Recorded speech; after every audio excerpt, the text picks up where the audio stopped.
Bienvenue sur la chaîne Ma Psy en ligne chez moi, je suis Émilie, je suis psychologue et je voulais partager dans cet épisode avec vous un questionnement que j'ai eu il y a pas longtemps sur la différence entre être proactif et être réactif.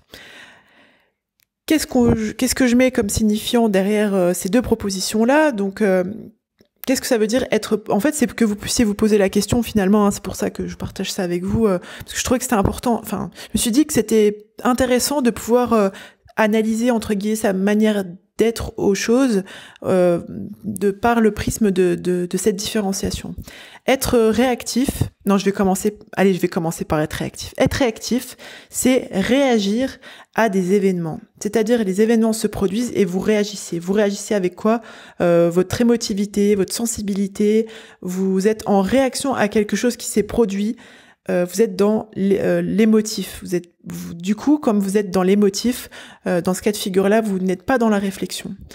Quand vous êtes proactif, vous anticipez les événements. Vous les pensez, vous êtes avant la montagne. Quand vous êtes réactif, vous êtes après la montagne. Quand vous êtes proactif, vous êtes avant, vous êtes dans l'anticipation intelligente. C'est-à-dire que vous voyez les choses venir et vous agissez avant qu'elles se produisent. En d'autres termes, je dirais que être proactif, c'est penser pour pouvoir vivre les choses de la meilleure des manières.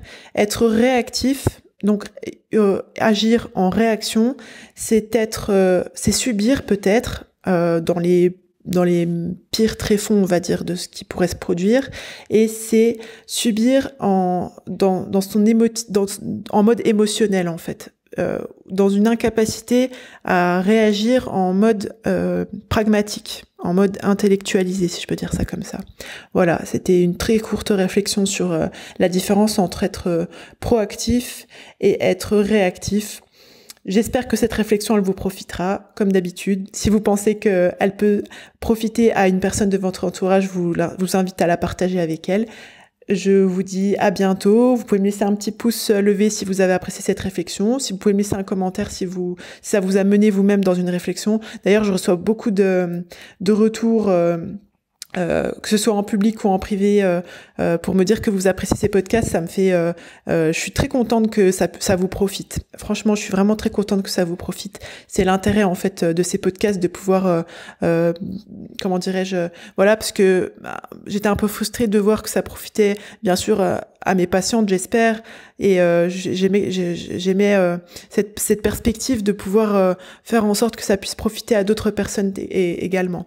Voilà, je vous invite à vous inscrire à ma newsletter, le lien est en barre d'infos, et à vous abonner à la chaîne. Je vous dis à bientôt. N'oubliez pas que vous êtes la première personne à bénéficier du crédit que vous accordez à votre existence. Bye bye.